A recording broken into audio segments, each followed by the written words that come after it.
up, everyone? Welcome. Another scintillating episode of AEW Dynamite's recap and review. Uh, well, I say it was scintillating. Joker, joined as always by All Elite Joker. I'm gonna let him speak for himself. So,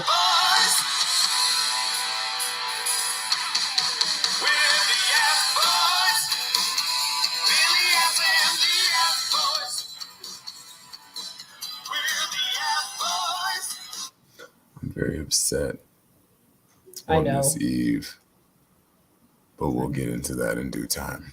Yeah, I was going to say, we won't even get to talk about this until the very end of the show.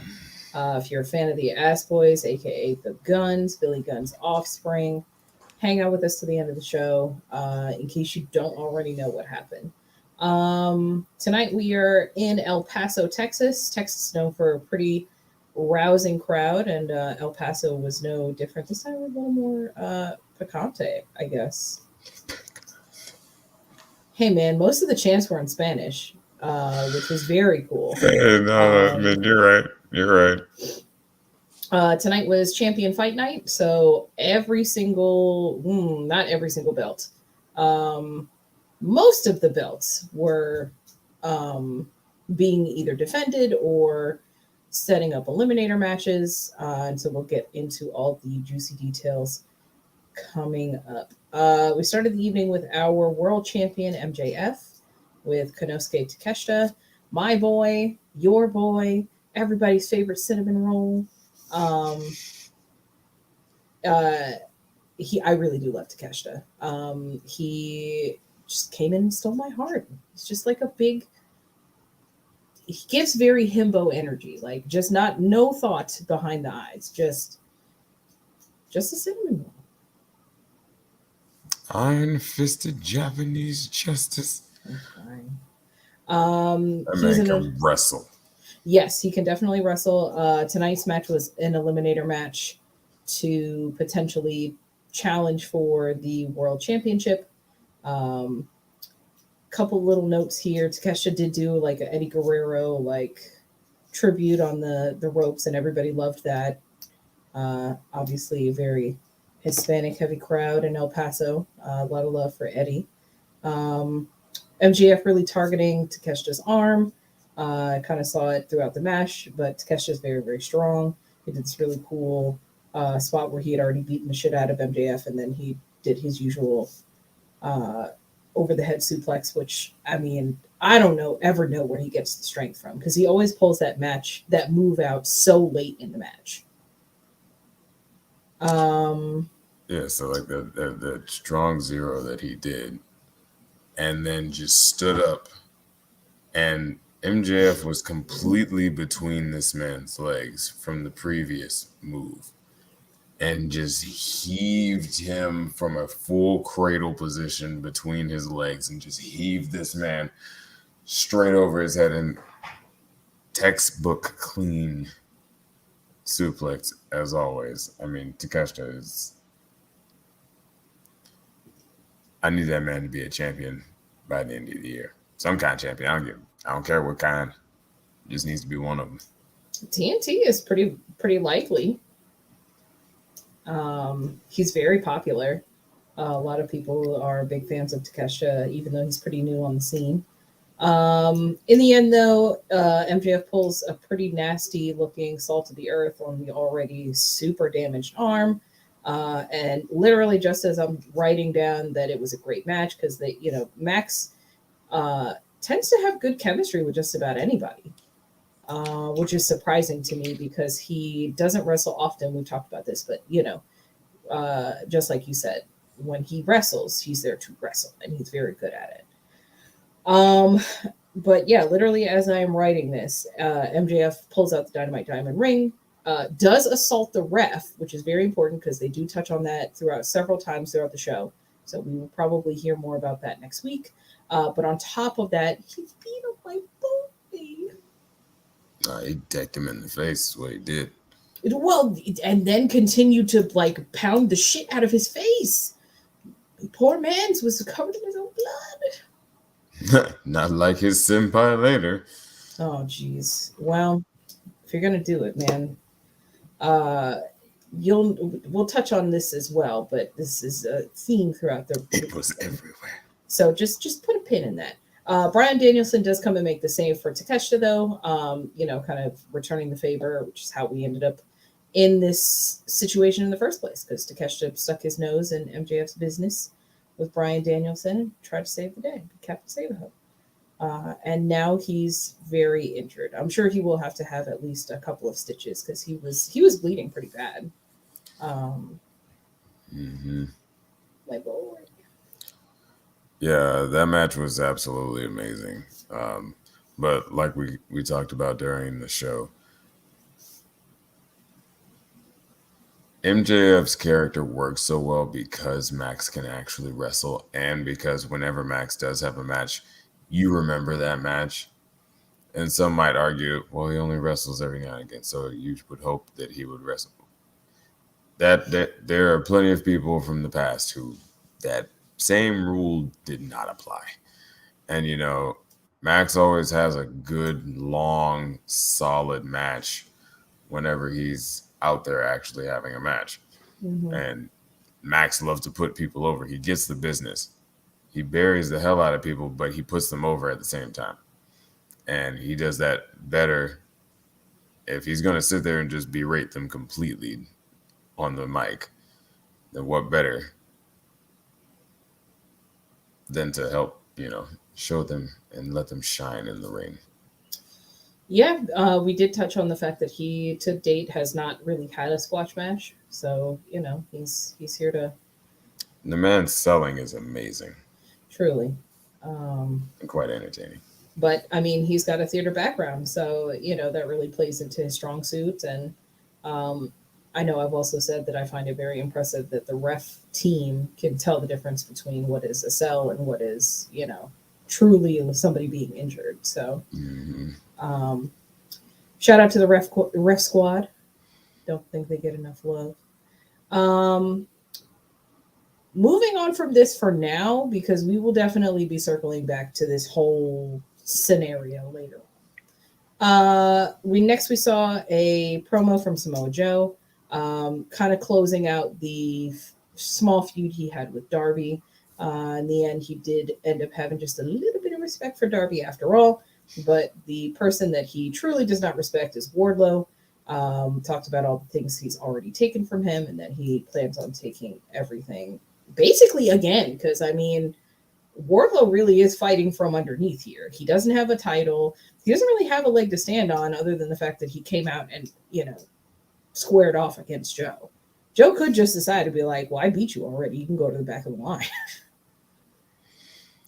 And, that's kind of what I was getting at, with when we were watching the show. I'm interested in seeing what they're about to do here because, Joe just won the titles back and the whole King of Television thing is kind of getting over quite well. Mm-hmm. And Joe is just looking better than he has in quite some time. I feel like they could let this ride a little bit more.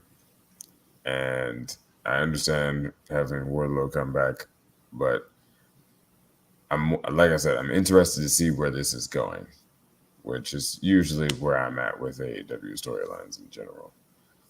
Agreed. Wardlow fresh back on the scene. Pretty much. Fresh cut. Fresh cut, yeah, because when we last saw him, he had to cut off his ponytail. Snip. Well, became a full Jedi Master now. Yes. Got his Padawan ponytail cut off. Oh, right. Well, honestly, I think it also works out because, he always has it so neat, and it seems like he's the kind of guy who likes to be well put together. And by the end of the match, his poor man bun is just all over the place, and he tries his best. But I'm sure he might even prefer a cleaner cut, just because he knows that whatever style he comes out with, that's what it's going to be. Anything else I want? Mm-hmm. No. Next we get the women's match, which is surprising. I'm very, very glad to see that we are integrating more women's stuff. I know I talk about it every time we have one of these sessions, but yeah, always nice to see the ladies front and center. The Bunny came out with Penelope. Jamie Hayter came out with Britt and Rebel as usual. We did talk about how it's nice that Jamie's so popular.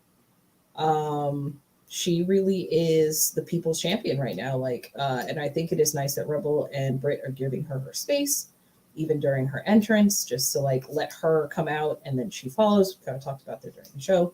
But it was another title eliminator match, this time for the Bunny to potentially challenge for the title. In the end, this was a very physical match. I think Jamie's slogan right now is Jamie hits hard. And she really does, because we are pretty sure the Bunny may have broken her nose. Or something. Towards the end of the match, she takes a move, and then pretty much the entire time after that, she has her hand in front of her face. So I don't know. I'm wondering because the only thing about it was I didn't really see any blood or anything. And usually when you break your nose, I've seen a decent amount of noses broken. Yeah. There's a good amount of blood that usually comes associated with that. Now, I'm not saying it has to, but, most of the time there's a good amount of blood associated. But, possibly a cracked orbital bone or, there are a lot of, places on her face, especially with the way she landed. Because, oh boy, and the thing is, I'm not even entirely sure what they were doing or going for. I know that the commentary team tried to, make sense of it, but yeah, I'm not entirely sure where that was going and where it was supposed to get to, but it did not make it there. And but kudos to them for, wrapping it up and getting Bunny out of there so she could get checked out. Yep. She did walk out on her own 2 feet. We did kind of catch it off to the side. She was being helped by Penelope and the medical staff. So we're wishing her a swift recovery and whatever took place, because it definitely seemed serious. What up, Charmaine? Hey, Charmaine. Welcome back to everybody. Not sure how many of you are joining us now or in the future, but like, share, subscribe. All these fun socials up here, down here. I know you see them. Haterade for the win. I mean, Jamie's not here to play any games. She's pretty much been unstoppable outside of this whole feud with Soraya and Tony Storm, which is up next. Because while they're having their celebration down in the ring, Soraya and Tony Storm are having an interview in the back with Renee, which, by the way, I love Renee on the team, the interview team. I think she kind of rounds out the group as the more seasoned on the spot, in the moment investigative journalism. I don't know. I really love her on the team, but she is with them talking about not really a whole lot before Tony and Soraya pretty much just start bullying Leva Bates. Unfortunately, I think they're really trying hard to get booed right now. Obviously they are setting up for the storyline between the homegrown talents versus, the newcomers to the women's division. And I think it's a good storyline, but I think they're trying too hard to paint the newcomers as bad guys. Because they pretty much just kind of nudged her and pushed her down and then spray painted an L on the front and the back of her and just left her on the ground, which, I mean, is not a nice thing to do, but I'm just more so scratching my head wow, that's kind of mean versus oh my God, these are horrible people. It's did you have a bad day? Are you okay? What happened? Did Leva say something? What happened?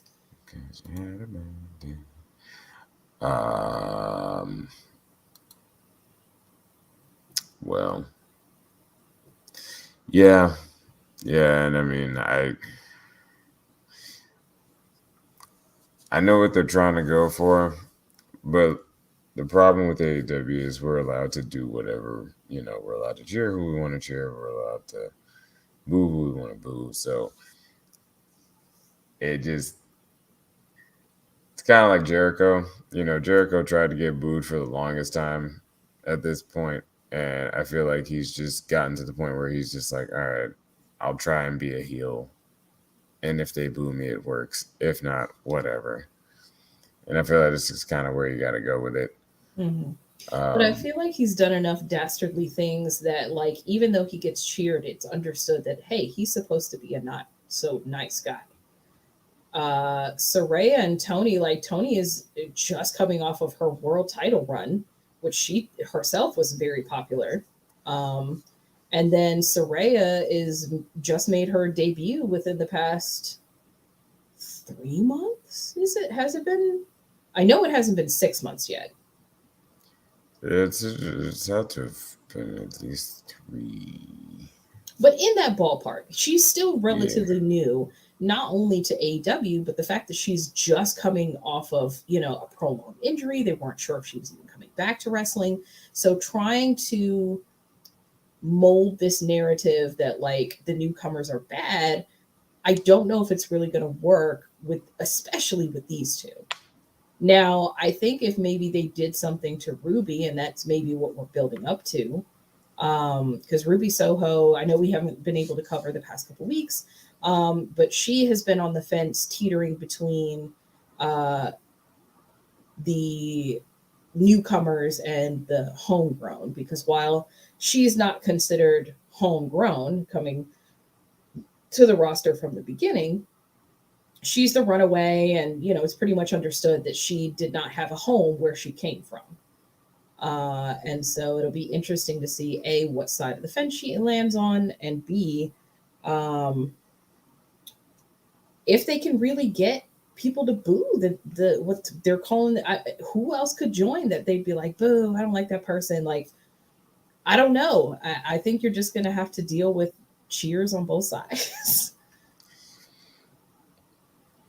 And, like, you can try and be more heelish and, like, trying to prove supremacy, or, who's better, or we're veterans and we know we're better than you.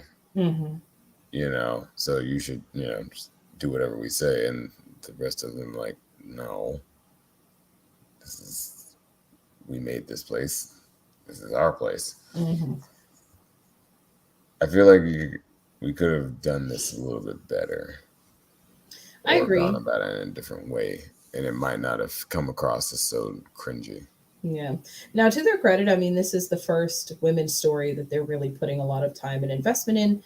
Like, not to say that the previous feuds didn't have investment, but clearly they are throwing a lot of players into this between Tony Storm, Soraya, the champion, Britt Baker, Rebel, Hikaru Shida, Ruby Soho, almost well over half of the women's division at this point is invested, or at least touched this storyline in some way. So, yeah, it'll be interesting to see how things shake out. I'm sure this will all come to some sort of head at Revolution. So, if nothing else, stick with us and you'll see what happens, just like we do.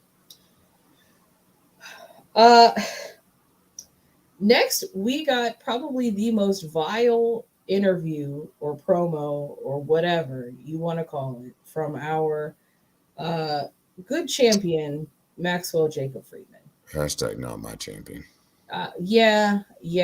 I mean, I've stuck up for Max in the past, but the story that we heard was pretty despicable. And the thing about it is, with Max, you can't tell does the truth end and the embellishment begin. Was that a true story? I mean, there was a lot of detail that, could have been true, but he's also a theater major with, I'm sure, some serious method acting. Could it have been all made up? We don't know. But what we do know is that Max sucks. Yes. And is a despicable, I can't even call him a human being. And here's my problem with Max. Max's promos are long. The story that he told, even with him speaking at New York speed, because he is a fast talker, it was a long story. However, every story that he tells, he comes full circle with something like shocking to get you to remember, what it is that he's saying, or almost justify the length of time that he's built up to this, whatever this is. And today's story was essentially about adversity and him comparing who he is to who Bryan Danielson is. The story was about his junior prom, about his love of speeding, and the fact that he, and of course, this super, super paraphrase. If you are interested in the full story, which I think you really should listen to it, I'm sure it's up at this point, or maybe not, because it was awful. Talking about the beautiful love of his life at his junior prom. They go speeding in his car. She's giving him the sucky, and he definitely made sure we all knew. Okay. And yeah, basically ends. He said that going into this experience, he had 1 point on his license left, and if he got into trouble, they'd take his license away. And essentially, the story culminates in him wrapping the car around a telephone pole. And just when you're like, oh man, Max is going to say, no. The moral of the story was Max switched their seats so that it wasn't seen like he was the one driving, so they wouldn't take his license away. I don't know if I really have anything else to add to that. And then Tony Schiavone is the bad guy for talking smack about MJF. It's warranted. Look, I've never sat here and pretended like Max was a good person, that I condone the things that he does. He beat up my boy. He left him in a bloody pulp in the ring. But he's a hell of a storyteller, because I really do not know if that's true or not. It doesn't matter, because at the end of the day, he got his point across. But like, I audibly gasped twice during his story, just because some of the shit that he said was so outlandish. I was like, what? They're letting him say that on television? The things Max gets away with sometimes, it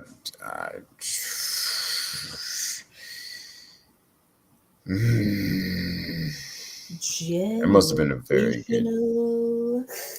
Truly, because I mean, there are very few people who can get away with the things that Max says and get away unscathed every time. Because you are right. He says some absolutely horrible things. And I don't know if you will be able to find it online easily anyway. I mean, you can find anything. But, I mean, that's the kind of stuff that gets edited. I mean, and I don't mean necessarily taken out all the way, but, like, that's the kind of stuff that gets edited for replay. Like, it was bad.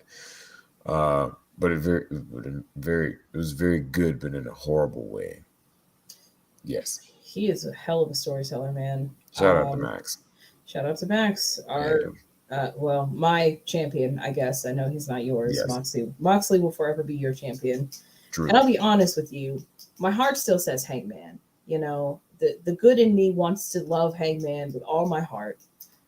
But man, Max is captivating. I really wish he wasn't, but everything that he does, I'm just like, it's like a train wreck. You can't look away.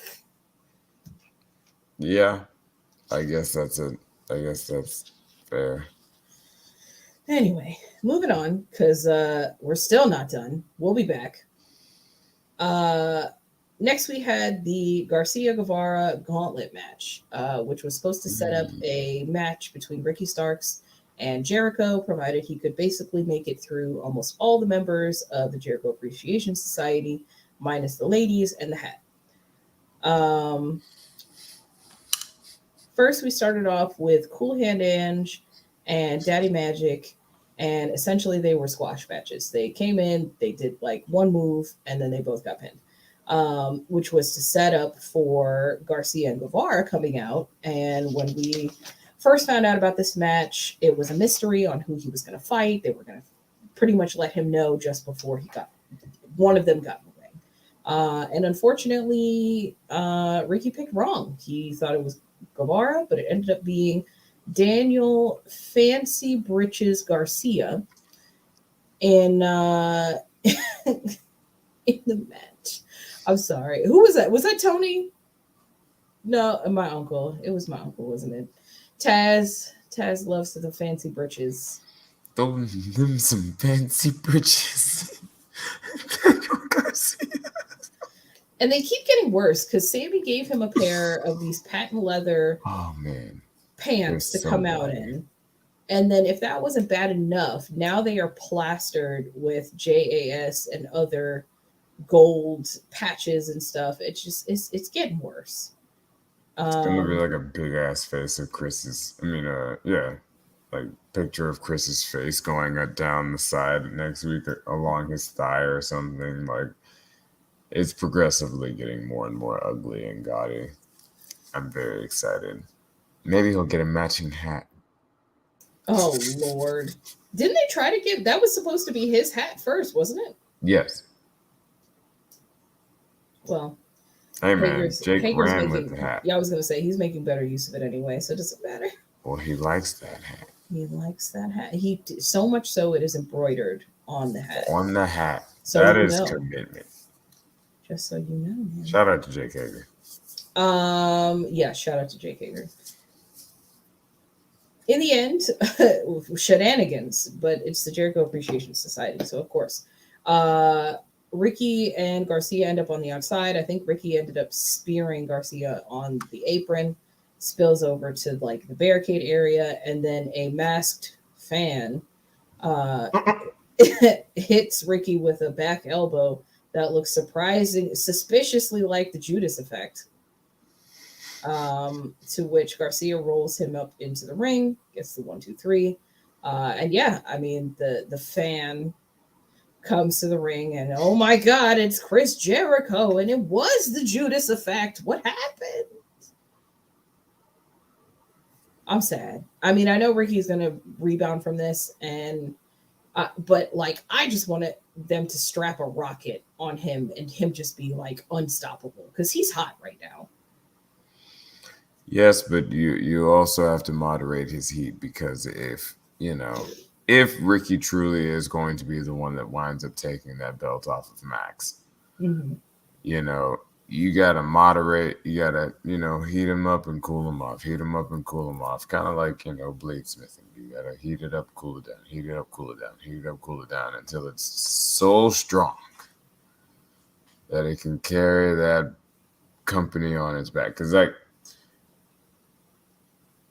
that belt, Max has put, like you said, there's always truth in the things that Max says. And Max cut a scathing promo about that belt being the biggest prize in professional wrestling. Mm-hmm.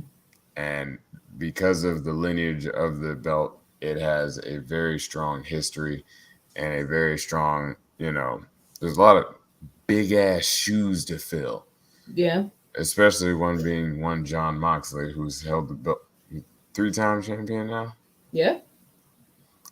And John held that company on his back multiple times. Chris established it in the first place. And so you got Kenny Omega, who is, Kenny Omega. Hangman. Well, and I was going to say, even Hangman, like, he's an established star. He's been to other countries and other promotions and held titles and everything like that. He's one of the elite. Exactly. And even he was seen as lesser than in the face of people like Kenny Omega and John Moxley and CM Punk, which, I mean, I know a lot of people aren't ready to talk about him yet, but, for the short time that he had it, like, he was electrifying as well as the champion.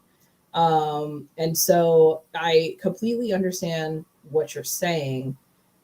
And I know that it's not something that's going to happen overnight because Max is going to have this title for a while. I just want to see me man succeed. So final question on this. How do you think he retaliates? Because, of course, there's got to be a match. And I'm pretty sure it's going to be Jericho versus Starks at Revolution. But how do we get there? Because they've already beaten him at this point. So... Chris is going to... next week, Chris is going to go out there, run his mouth like he usually does. And he's gonna. Ricky's talk isn't even good enough to. Come on, baby. And Ricky's going to come out, do something. He's going to bait Chris. Or Action Andretti somehow. Yes. His, protege. I can That's see his cousin. I know, his little cousin. I can see Jazz beating up Action Andretti again, or Action Andretti trying to stick up for his big cousin, Mm-hmm. and Ricky not be around, and then have Ricky come the following week, and then Revolution's there. Bam, done. It doesn't take a lot with Chris because you can go in many, directions. Hey man, just have Ricky read him for filth the way he read MJF about his Look, man, eczema and his cheap shoes and his. He read that man for filth. And Jericho is so damn vain. I was about to say Jericho wouldn't be able to recover from that. I don't feel like. But I feel like it's something Ricky has to do to get Jericho's attention, because at this point they don't have an investment in the situation. I mean, they've already beaten him, so it's like, all right. I mean, yeah, we could kick you while you're down, yeah, of course, but in their eyes, they won. So what does it matter?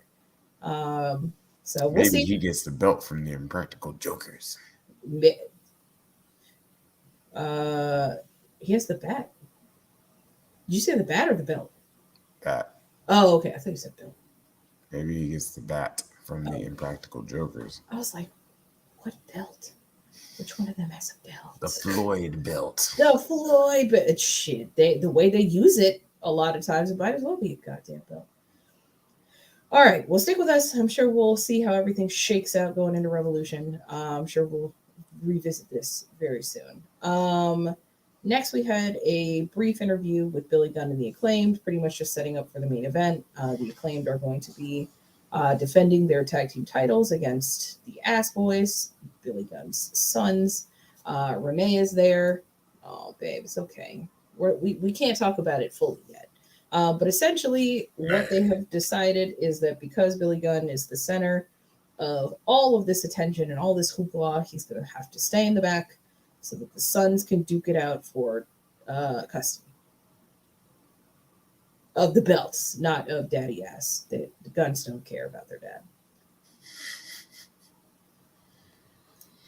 Truly. Hey man, it's true. It's interesting because, of course, when you're doing things like this, I'm sure it is therapeutic in a way. I'm sure that there are some abandonment issues and maybe dealing with the fact that their dad was on the road, because some of the things Austin said were pretty scathing about him, Billy drowning his sorrows in a pill bottle. There's definitely truth in some of the things that are being said here. So much so Austin couldn't even look him in the eye. He had to Billy was like, no, if you're gonna say that shit, you have to look me in the eye. And he looked like he was about to cry. Hey man, and the Ass Boys are, yeah, they're all right. I don't dislike them. We did get a chance. I know we did get a chance to meet them, which was very cool. The Gunns and Daddy Ass before all of the Scissor Me stuff, ironically enough. So it was very, very cool. I'm sure their autograph and picture is going to be a lot more now. So we probably got in at a good time. Oh no. Damn Ass Boys. Hashtag capitalism. Hey man, get that bag. I can't be mad at it. All right. Up next, we had a brief interview or a follow-up with Bryan Danielson and Konosuke. Definitely trying to check up on him. Whatever cloth they had pressed up against his head, they pretty much just taped to his forehead at this point, not trying to jostle It him. was saturated. Yeah, and at that point, I'm sure that it's started to dry in place. You do more damage pulling it off to put fresh bandages and deal with it. At urgent care, the hospital or something. Poor Takeshita. He needs a cinnamon roll after this. I was about to say, he just needs some Cinnabon. He'll be all right. He will be all right. Renee, with them for the brief interview and the follow-up on, Takeshita's health, when all of a sudden, The door to the training room is slammed shut, and Danielson goes to check it, and it's locked. All of a sudden, Rush's music hits, and we cut to commercial. We'll be right back, people, after these messages. So you want to go to best drama on the show. So there's so many to choose from. You go first, Mother. I went first last week. What do you got? But one show that I think is more popular, right, and is more known because of how long it's been on, it's still going strong today, is Law and Order SVU. And I will challenge you. I don't even watch this shit, but I challenge you to pick a better, more popular show than this show that's still going strong today and has been for over 2 decades. I'm gonna one of the most popular shows of all time in television, because you should have went with ER. And I might have said you won this, but you chose SVU. We get tired of seeing these bullshit stories and these sad things. But right here, with Dr. McDreamy, Dr. McSexy, Grey's Anatomy, I seen somebody have the hiccups and almost die. Give me Grey's Anatomy over SVU and all the different renditions they've had, by the way. Welcome back, everybody. Sorry to leave you on that cliffhanger. By the way, check out Mike Knox and Chris EC talking about shows, I guess. And to be honest, I'm not super familiar with that one. I'm going to have to check it out myself. But Mike Knox is correct. I don't know what Chris was talking about. That was the wrong answer. SVU over Grey's Anatomy? What are you smoking? Joker, you okay? I'm just saying, I've got other favorite, hospital/doctor shows over Grey's Anatomy personally, but that's a conversation for a different day. See, but I don't think it was about doctor shows specifically. I think it was just considered like the most popular show of all time, or what was the most popular show of all time, or maybe the longest running? Because if it's the longest running, I Raise You from Grey's Anatomy, General Hospital, still happening to this day. Sonny is still on that show. And I've been watching it since, Jesus, we won't put a date on that. That's good, because I was definitely going to say Monday Night Raw. That's been going for quite a while as well, too, if we're being honest. Too. As far as something that is very, very, very, very, very popular. And I mean, you look internationally. Yeah. You're not incorrect. Anyway, check them out. And find it out in the comments. Round the blocks with Mike Knox. Round the blocks with Mike Knox. Mike Knox is always right. Chris is always wrong. The end. You can tell him I said so. Yeah. You people have waited long enough. What happened to Bryan Danielson locked in the trainer's room?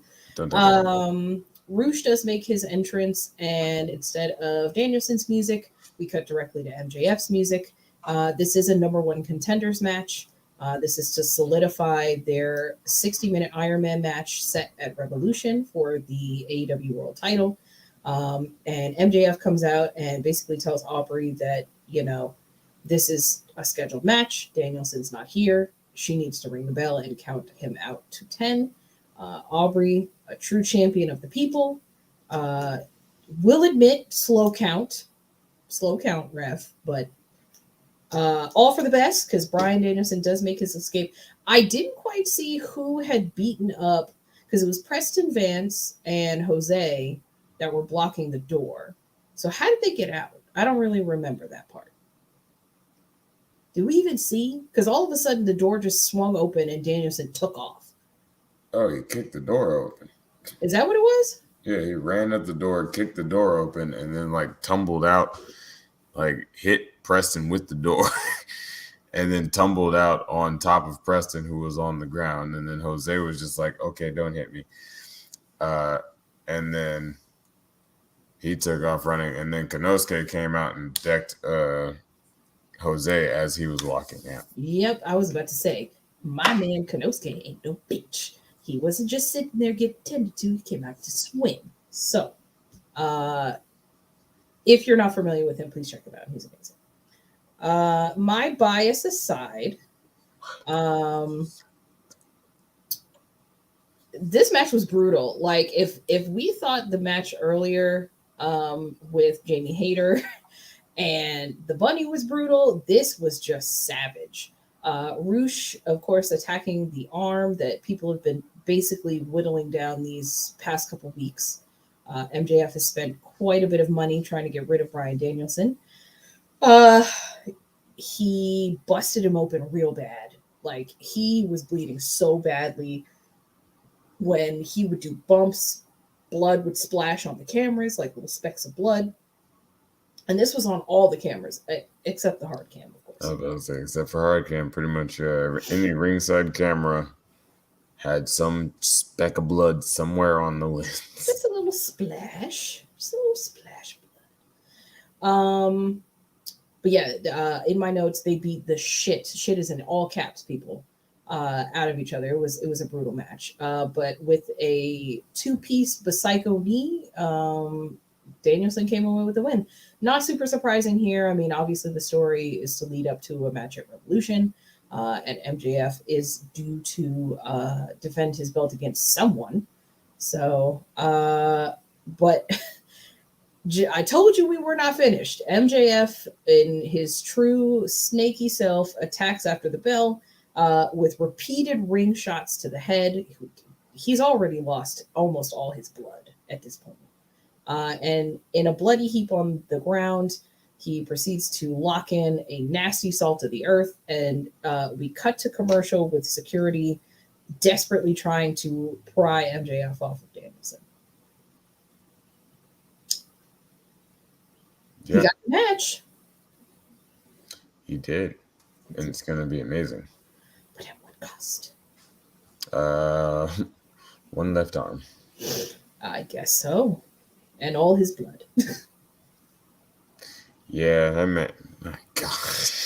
The good thing about him, though, as a vegan, I'd imagine that he eats a lot of iron-rich food with, either through vitamins or what. Like, he's a healthy guy, so I'm sure he'll be all right.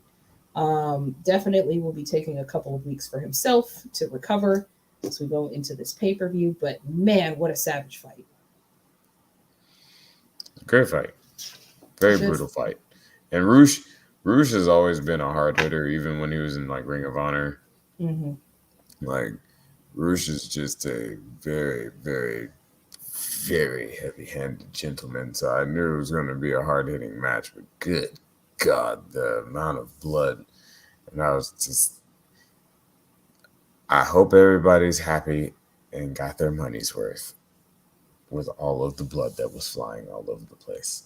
Yeah, everybody got a little blood. Souvenir blood. Let's go. Somebody is not going to wash their shirt. Oh, somebody's gonna shadow box that entire outfit that they have on right now, but that's not the point.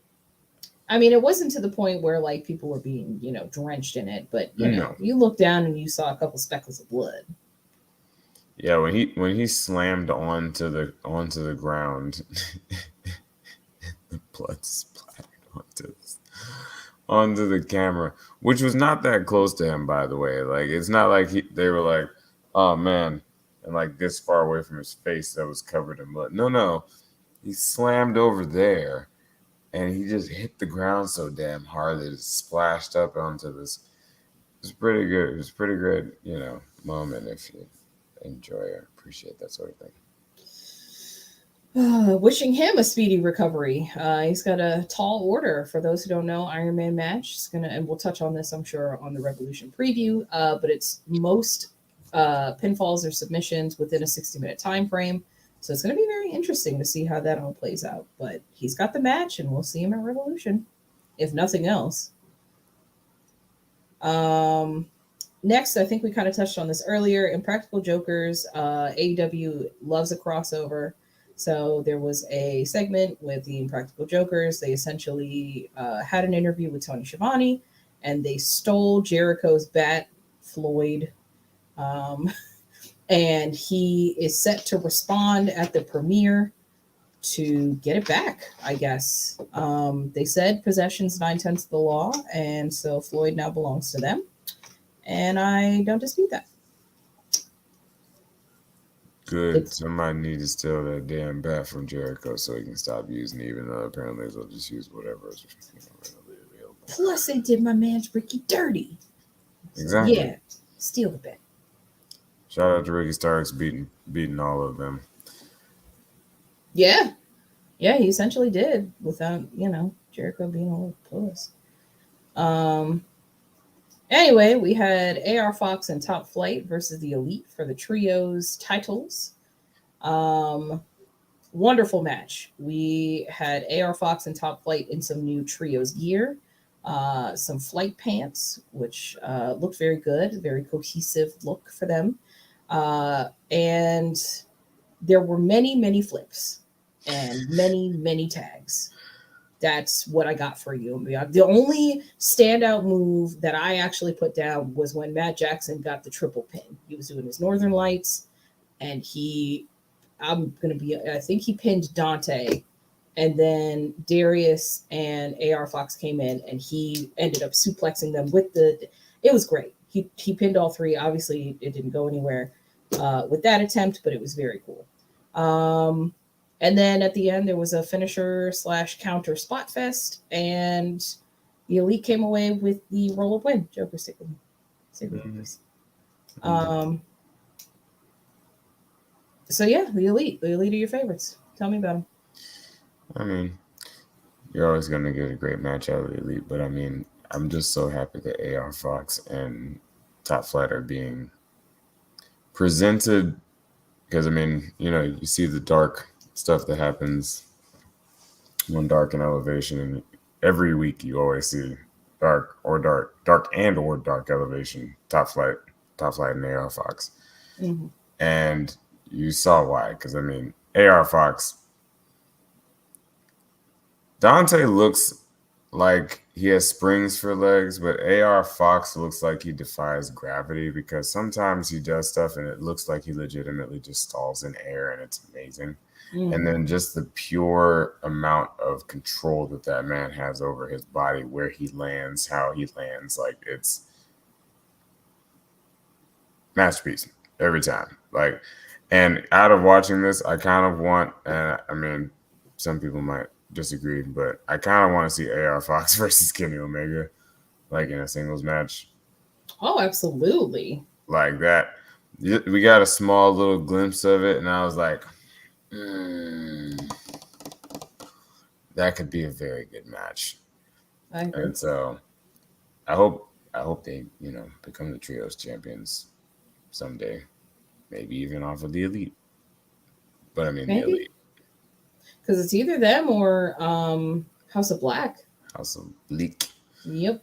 But I feel like of the two, House of Bleak might need the Jazz. Yeah. I don't want to see them. Don't look so upset about it. I don't want to see Jericho anywhere near a belt for a while. He has enough. Okay, we'll work on it. Yeah, and see, that's the thing. That's the thing, is I think that they are building some solid teams right now, but we are in the building stage. Like, the only two teams that I'm like, yes, they could walk away with the belts right now, and I would believe it. AR Fox and Top Flight, purely based off of, one, them beating the Bucks last week, and two, the match this week. It was 2 weeks ago. I would throw one in. They don't technically really exist, but I would throw one in of Billy and the Acclaimed. Oh God! Now you know what? I'll take that. The best friends in Orange. I forgot they do trio stuff. Oh yeah, and Pac was the double champion, so why not? Oh yeah, well yeah. Shout out to Pac. Shout out to you guys. We're feeling pretty good tonight. Looking to wrap up here with the next couple segments, but thank you so much for joining us. If you are, like, share, subscribe. Catch some comments. Let us know what your favorite match was. Hey man, it's that whole, you got to say it. It's the thing. Anyway, brief interview with Lexi Nair and Stokely Hathaway. The firm basically are pissed at Hook. There was a Hook video package before this. Basically, he's the man. He is Rookie of the Year from last year, rightfully deserved. He's a little beast. He is also not Mexican. For anybody who didn't know, he's not Mexican, and neither is Taz. Moving on. Hook arrives at the end of the segment. He's big mad. He says something, but I didn't quite catch what he said into the mic. But look, if you know, you know, okay? They are going to fight you. I'm not even going to use gender, but they are going to fight you. Probably. I'll see them in 3 weeks. It'll be fun. But yeah, I mean, Hook is still feuding with the firm, so it's cool. We'll probably see more of Hook, which you'll never catch me being sad about that. And I can't wait for him to finally. Did he already suplex Big Bill? Yes, he did. Well, he I need him to do it like 2 more times. Yes, one more. I want him to choke him out. Oh yes, the red rum on Big Bill. Mm-hmm. That'd be very cool. Like him be standing and Hook like lock it in and like Bill be on his knees because he's just that big. Nah, man, Hook's a man. He's just gonna climb him like a tree. I don't know if that's gonna have the same effect. God, who knows? Who knows? But yeah, I'm sure we're gonna see more of that. One more thing before we talk about the final segment. Shout out to AEW and Tony Khan. Mark Briscoe set to be on Rampage. So if you love the Briscoes and want to support them in any way, please check out Rampage. You know, I'm sure any boosted numbers for Mark being on the show will show that, you know, this is worth it and that they want to continue to bring him back. So please support if you can. Friday night on TNT, right? Yes. Yes, Friday night, TNT, 10 p.m. Mark Briscoe will be on Rampage. We've made it. We've made it, people, to the finale, the main event. The Gunns versus the Acclaimed for the tag team titles. Max's rap. Oh, Joker. Making my angry Tony Schiavone face. I know. Well, it's working. You actually do look a little like Tony with his little scrunchy face. The rap this week talked about the border wall because, of course, they're in El Paso. Talked about the Chinese spy balloon. For those who don't know, we just shot a Chinese spy balloon out of the sky. It was all over social media. If you're on the computer in any way, I'm sure you heard about it at least once. The Acclaimed rapped in Spanglish, which I loved. Talked about their huevos pequeños. Yeah, at the end, they're just the ass boys. And what can you do with the ass boys? Niños culos, as the crowd proceeded to chant in the middle of. It's such a fun show. Niños culos. Everything was pretty standard until 2/3 of the way through, the ref takes a pretty nasty elbow shot. Online, pretty much everybody's saying that this is probably the worst ref bump that AEW has seen to date because he ate that elbow. Shout out to Stephon Smith. And I mean, he took that like a champion. Like, that man hit his head on the apron on the way down. Yep. And then just tumbled out into a sack of potatoes. Prone. On the ground. Like, even with Max is not a small guy. Max trying to heave this man up and get him up on, and him just the dead weight.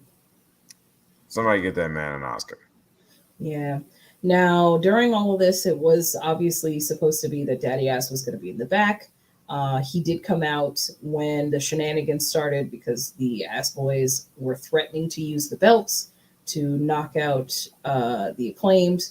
He comes out. It looks like there's going to be a betrayal, but he doesn't end up turning in the end. He tries to protect them. And honestly, I'm glad they went this way because they already did a surprise, like, oh my God, you know, you got, like, they've done that before. I feel like Daddy Ass should be very happy with where he is and wouldn't want to do anything to jeopardize, you know, their situation. But Unfortunately, Colton does get a belt shot on Anthony. It was Anthony, okay.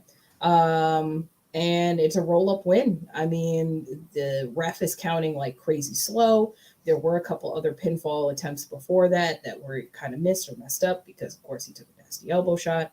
But in the end, we have brand new tag team champions, much to Joker's dismay. I know. I'm so sorry. But AEW stands for Acclaimed every Wednesday. It's true. And I don't think that doesn't have to change long term. Personally, I don't think they're going to be champions for very long. I think Me just neither. like we said before, the Ass Boys, they're all right. I mean, there's nothing bad about their act, but there's also not the magic that is the Acclaimed, So, I mean, Revolution is only a couple weeks away. Could be a very short run. Also, FTR. Oh, yes, that's the other thing, too. Yeah, because, I mean, if you think about it, the last time we saw FTR was when the Ass Boys did their funeral before they had that match against, after they had the match. Yeah, the funeral. FTRIP, man. That was some good shit. FTRIP. You are so that right. was good. I appreciated that. But yeah, I mean, who better to come and that'd be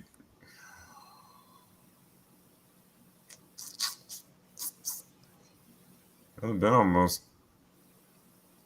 about a month and a half since we've seen FTR. Yeah, they've had a month and a half, 2 months by the time Revolution comes around. Who better to come and whoop up on some Ass Boys than good old 7-star FTR? I like it. And it is something different, Yeah, we'll have to see. But until then, we got some new champs, the Ass Champs. They ain't champs, they chaps. Not the chaps. So we'll have to see. I'm sure they will have some sort of gaudy celebration next week. So I can't wait to see what that's all about. Yeah, a lot of gloating next week. Jericho's going to be gloating, I'm sure. MJF is not. I'm sure he's going to say something else messed up, though. I always think he can't top it, and then he does. And I don't. Every time. Because I thought the William Regal thing, I was like, man, this is powerful. Like, how is he even going to top this? And then he did. Not in a good way, though. Like, not even like, oh, man. Yeah, no, he gets more and more despicable. And you're just like, how is this even possible that you can fall even further into the depths of depravity? Well, he's got the triple B. He should do crazy things. Kenny was crazy when he had the belt. You become the Mad King when you. Yeah, I was gonna say it either you harness the power or it completely corrupts your mind. Need to see Eddie Kingston as champ now. Oh, especially, I mean, we've heard talk. He wants to go home. I don't know what that means. To the New York. Same thing. And on that note, It's been real, people. It's been great. I'm from New York. I can say that. Before anybody gets mad in the comments. Fair. If you are from New York, rep your borough in the comments. And until next week, I've been Divine Intervention. I'm Joker. And we'll catch you fine people next time. See you.